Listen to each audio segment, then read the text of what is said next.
The two things I got from the United Nations, a bad escalator and a bad teleprompter. What is the purpose of the United Nations? I ended 7 wars, and I did it in just 7 months. And sadly, in all cases, the United Nations did not even try to help in any of them. Everyone says that I should get the Nobel Peace Prize for each one of these achievements. Red line Islamabad studio سے Donald Trump نے آج اقوام متحدہ کی general assembly سے خطاب کو دنیا کی بے عزتی پروگرام میں کنورٹ کر دیا. دنیا کا کوئی بر اعظم ایسا نہیں ہے, کوئی صدر ایسا نہیں ہے, کوئی وزیر اعظم ایسا نہیں ہے, کوئی ملک ایسا نہیں ہے کام کا جس کے بارے میں اس نے الفاظ ایسے نہ ادا کیے ہوں کہ جیسے وہ اس کے نوکر چاکر ہیں. اس نے یہ بتا دیا کہ اقوام متحدہ تو بالکل ایک فضول قسم کا ادارہ ہے, ان کے پاس تو نہ لفٹ چلتی ہے نہ پرومپٹر چلتا ہے. اور اس نے کہا کہ میں نے کسی زمانے میں ان کو کہا تھا کہ میرے سے بنوا لیں اقوام متحدہ کی بلڈنگ, میں نے ان کو $500 ملین کے اندر بنا کے دینی تھی. یہ اتنے بیوقوف ہیں کہ انہوں نے میری بات نہیں مانی, مجھے ٹھیکہ نہیں دیا, تو $4 بلین خرچ کرنے کے باوجود ایسکیلیٹر ان کے نہیں چلتے. اس کے علاوہ اس نے جو ٹون سیٹ کی ہے اس تمام اسمبلی کی, اس نے یہ بتایا ہے کہ تمام دنیا کے ممالک اور ادارے ایک طرف اور امریکہ اور اس کا صدر ایک طرف. ان حالات میں ہم یہ جو سنتے ہیں کہ اقوام متحدہ اپنا رول پلے کرے, OIC اپنا رول پلے کرے, آج مسلم لیڈران کے ساتھ ایک عشائیے میں اس کی ملاقات بھی ہے, یہ کتنے معنی رکھتے ہیں؟ کیا ٹرمپ نے ایک تھیٹر لگایا؟ کیا اس کے بعد جو دنیا کے حالات بنیں گے اس حالات کی ذمہ داری ٹرمپ پر ہوگی اور ہوگا کیا؟ سردار مسعود خان صاحب سابق صدر, آزاد کشمیر صابق سفیر, پاکستان کو ریپرزینٹ کر چکے ہیں دنیا کے بڑے اہم کیپٹلز میں, ہمارے ساتھ موجود ہیں. ان کا بہت شکریہ, آپ نے جوائن کیا. بہت ساری انبلیویبل چیزیں ہو رہی ہیں, صرف یہاں پر نہیں ہو رہی, نیو یارک کے اندر بھی ہو رہی ہیں. سردار صاحب آپ نے اسپیچ کا کچھ حصے تو سنے, تو جب یہ ٹرمپ کہتا ہے کہ ساری دنیا تو ناکارہ ہے, نظام بالکل خراب ہے, UN بالکل فارغ ہے, یورپین یونین والوں ان کو کہتا ہے کہ your countries are going to hell, وہ کسی اور کانٹیکسٹ میں بات کر رہا تھا. تو ہم یہ جو کہتے ہیں کہ اقوام متحدہ سے ہمیں حل ملے فلسطینیوں کے حقوق کا, کشمیریوں کے حقوق کا, یہ تو پھر کھوکھلی سی بات ہے, یا ٹرمپ جو ہے اس نے بڑکیں زیادہ ماری؟ کیا ہوا؟ نہیں, یہ آپ نے بالکل صحیح کہا ہے. نہ فلسطین کو حق خود ارادیت ملا ہے, نہ ان کی ریاست بنی ہے, نہ کشمیر میں بھی قراردادیں موجود ہیں کشمیر کے سلسلے میں اقوام متحدہ کے سیکیورٹی کونسل کی, ان کی بھی مرادیں بر نہیں آئیں. تو یہ تو روز روشن کی طرح عیاں ہے. ایک چیز میں آپ کو بتانا چاہتا ہوں, یہ جو نیو ورلڈ آرڈر بنا تھا, یا جو اس کو انٹرنیشنل لبرل آرڈر کہتے ہیں, یہ ووڈرو ولسن کے نظریہ حق خود ارادیت سے وجود میں آیا تھا. لیگ آف نیشنز بنی, دوسری جنگ عظیم ہوئی, اور اس سے پہلے لیگ آف نیشنز تحلیل ہو چکی تھی. تو اس کے بعد امریکہ کے زیر قیادت بہت سے ادارے وجود میں آئے, اقوام متحدہ, عالمی عدالت اور برٹن ووڈز انسٹیٹیوشنز, اور بہت سی کچھ 36 سے 40 کے قریب ایفیلیٹڈ باڈیز ہیں ورلڈ. دنیا چلی انہی اداروں کی وجہ سے نظام کے. اچھا جی, لیکن آج تو وہ کہہ رہے ہیں یہ فارغ ہے, ان کے تو اسکیلیٹر بھی نہیں چلتے. میں اسی نقطے کی طرف آ رہا ہوں. وہ اصل میں یہ ہے کہ جو پہلے نیو کانس تھے اور اب جو ہے سب ٹرمپ آئے ہیں, میگا اور امریکہ فرسٹ ان کا جو ہے موٹو ہے, تو اس کے تحت وہ عالمی نظام جو انہوں نے خود قائم کیا تھا اس کو مسمار کر رہے ہیں.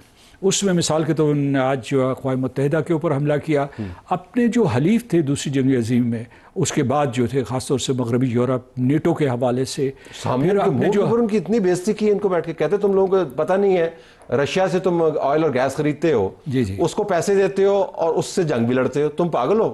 اس طرح کی باتیں کر رہا تھا. کسی حد تک درست کسی حد تک درست کہہ رہا تھا, لیکن کیا کون رہا تھا یہ بھی دیکھنا ہے نا. یہ دیکھیں, اور ہندوستان سے بھی اس کا یہی شکوہ ہے. اس نے نام لیا ہے, اس نے کہا جی کہ فنڈ کرنے والا چائنا اور ہندوستان دونوں ہیں. جی, آج ہی آپ نے وہ خبر دیکھی ہوگی کہ جو مکیش امبانی ہے اس نے 2022 سے اب تک $33 بلین کا وہاں سے تیل خریدا ہے ریلائنس کے لیے.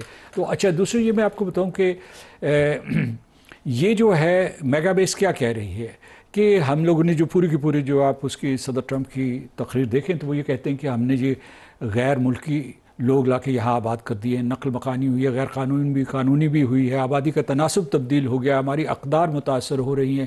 لاطینی امریکہ سے تقریباً 19 ملین کے قریب لوگ وہاں آباد ہیں, جن کا لندن کے میئر کے پیچھے پڑا ہوا کہہ رہا ہے کہ وہ وہاں پہ شریعہ نافذ کر رہا ہے, یعنی اس نے کوئی جگہ چھوڑی نہیں ہے آج. جی, اور مطلب یہ ہے کہ مسلمانوں کی جو بڑھتی ہوئی آبادی ہے وہ باعث تشویش ہے.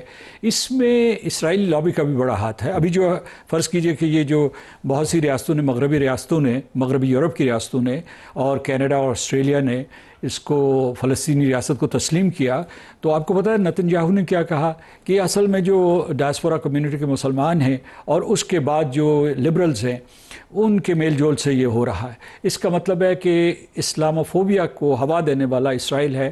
پھر یہ ہے کہ آپ کو پتہ ہے کہ امریکہ اس وقت شکنجے میں ہے. کہنے کو وہ آزاد اور دنیا کا سب سے طاقتور ملک ہے، لیکن اصل میں وہ اسرائیلی لابی کے تابع ہے، جس میں سینٹ کے اوپر ان کا حکم چلتا ہے، ایوان نمائندگان کے اوپر، اور اس کے علاوہ ایڈمنسٹریشن میں، اور جتنے کلیدی ادارے ہیں وہ ہل نہیں سکتے. اور اس کی وجہ یہ ہے کہ برسا برس سے کئی اشروں پہ محیط اسرائیل نے محنت کی ہے. میں گزشتہ برس تک وہیں تھا اور میں امریکہ میں بڑے عرصے تک رہا ہوں. تو یہ ہے کہ بلکہ وہ امریکی پوچھ رہے ہیں آج کل جو ہے میگا بیس کے بھی جو ان کے کنسٹیٹوئنٹس تھے کہ بھئی اس میں آپ امریکہ کے صدر کو نشانہ تنقید بنا سکتے ہیں، سینٹ اور کانگریس کے کسی بھی رکن کو آپ جو ہے برا بھلا کہہ سکتے ہیں. اگر آپ نہیں کسی کے خلاف بول سکتے تو وہ اسرائیل ہے. تو اس کا مطلب یہ ہے کہ زبان بندی، حالانکہ وہ جو ہے فریڈم آف ایکسپریشن جو ہے، تو آج وہ اسرائیل کی زبان بول رہا تھا آپ کے خیال میں، ان کو ریپرزینٹ کر رہا تھا یا اپنی بیس کی بات کر رہا تھا؟ کیونکہ اس کی بیس جو ہے وہ تو ساری دنیا میں اس نے پھیلائی ہوئی ہے. ہر جگہ پہ آپ کو نیو کانز نظر آتے ہیں جو کہتے ہیں جی کہ یہ امیگرینٹس کو نہیں آنا چاہیے، مائیگریشن بہت بری ہے، یہ اسلاموفوبیا کو پروموٹ کرتے ہیں. وہ تو آج کہہ رہا تھا بارڈر بند کریں، ان سب کو نکال کے واپس بھیجیں اور ورنہ آپ تباہ ہو جائیں گے. وہ دو کنسٹیٹوئنسیز کی زبان استعمال کر رہا تھا کہ ایک اسرائیلی اور دوسری میگا بیس. اور کیونکہ وہ اسے پتہ تھا کہ اس کے چاہنے والے جو ہے سن رہے ہیں تقریر، تو وہ ان سے خطاب کر رہا تھا، بین الاقوامی برادری سے خطاب. یہ بڑا دلچسپ نکتہ ہے کہ اس کا آڈینس جو ہے وہ سامنے بیٹھے ہوئے نہیں، ریفرنس وہ تھا لیکن سنا ان کو رہا، کیونکہ تالی وہاں بج رہی تھی. اور اسرائیل جو ہے اس کے بارے میں خبریں وہاں سے یہ آ رہے ہیں کہ اسرائیل کا اتنا اثر و رسوخ ہے کہ صدر ٹرمپ کے ہاتھ بندھے ہوئے ہیں.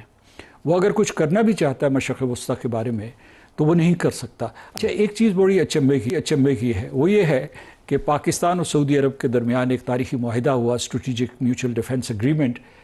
امریکہ نے اس کے خلاف کوئی بیان نہیں دیا، حالانکہ یہ قسم کا براہ راست پیغام ہے اسرائیل کو اور ہمارے مشرق میں ہندوستان کو پیغام ہے. اور اس کے پیچھے جو ہے خلیجی ریاستیں بھی، باقی 5 خلیجی ریاستیں بھی موجود ہیں، لیکن امریکہ نے کسی برہمی کا اظہار نہیں کیا. تو میں یہ کہنا چاہتا ہوں کہ وہ لوگ بہت برے طریقے سے پھنسے ہوئے ہیں.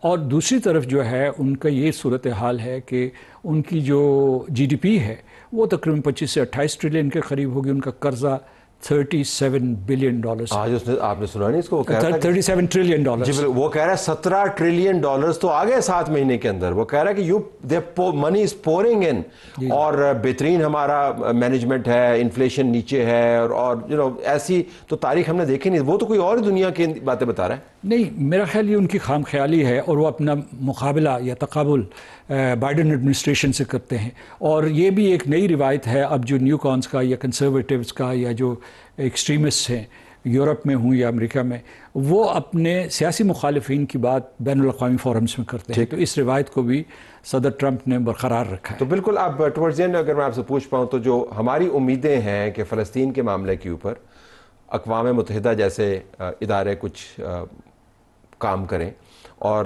وزیر اعظم پورے ڈیلیگیشن کے ساتھ وہاں پر موجود ہیں، دوسرے ممالک بھی ہائیسٹ لیول کے اوپر ریپرزینٹ ہو رہے ہیں، تو پھر اقوام متحدہ کے سامنے تو پھر نشستن برخاست. وہاں پر ہم نے فلسطینی ریاست کو بڑا ہم نے ڈھنڈورا پیٹتے ہوئے سنا کہ جنہوں نے مان لیا ہے. اب فلسطینی ریاست کے پاس زمین تو ہے نہیں، جو تھی انہوں نے قبضے میں لے لی ہے، ان کو دریا برد کر رہے ہیں. سو اب یہ بہت زیادہ ایک سینسزم پھیل رہا ہے کہ بھائی وہ مطلب یہ ایسی دنیا ہے جس کے اندر ٹرمپ جو اس کے منہ میں آتا ہے وہ بات کرتا ہے. دیکھیے، لوگوں نے یہ کہا کہ ان کی جو مغربی یورپ کے ممالک کی فلسطین کو تسلیم کرنا تھا، یہ ایک نمائشی یا علامتی جیسچر تھا، لیکن پھر بھی اہم ہے. اور پیلسٹینین اتھارٹی نے اس کا خیر مقدم کیا، پاکستان نے اس کا خیر مقدم کیا ہے، کیونکہ وزن بڑا ہے.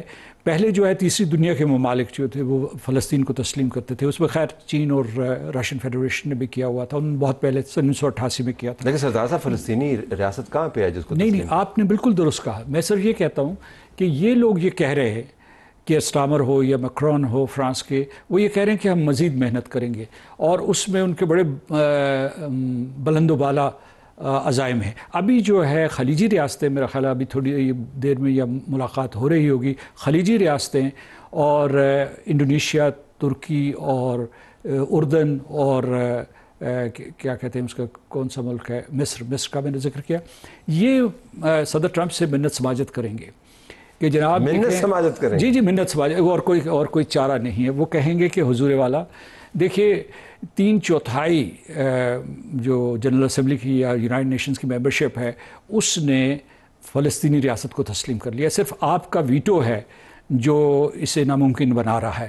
تو اگر میں آپ کو بتا رہا ہوں، میں سلوشنز بتاتا ہوں، بے شک وہ اقوام متحدہ میں قابل عمل ہونا ہوں. پہلا یہ ہے کہ صدر ٹرمپ یہ فیصلہ کر سکتے ہیں اگر وہ لچک کا مظاہرہ کریں کہ اس مرتبہ جب یہ قرارداد پیش ہو وہ سلامتی کونسل میں تو اپنا ویٹو استعمال کرنے کی بجائے ابسٹین کر جائے. یہ نہیں ہوگا، you know that very well. جی نہیں ہوگا. لیکن خواہش کرنے میں کوئی خواہش کیسا، لیکن میں تو آپ کے دوسرا یہ کہتے ہیں وہ نہیں ہوگا نا. جو کچھ سرگوشیاں چل رہی ہیں کہ یہ جو مغربی ممالک ہیں وہ یہ کوشش کریں گے کہ جو ایک باقاعدہ متصل ریاست، جو نقطہ آپ نے بتایا کہ ایک متصل ریاست بنائی جائے پیلسٹینین اتھارٹی کے نیچے. متصل سے مراد ہے کہ جیوگرافیکلی کنٹیگوس ہونی چاہیے اور پری 1967 بارڈرز کے اوپر ہونی چاہیے. جو اس نے حصے بکھرے کیے ہوئے ہیں، وہاں غیر قانونی بستیاں آباد کی ہوئی ہیں.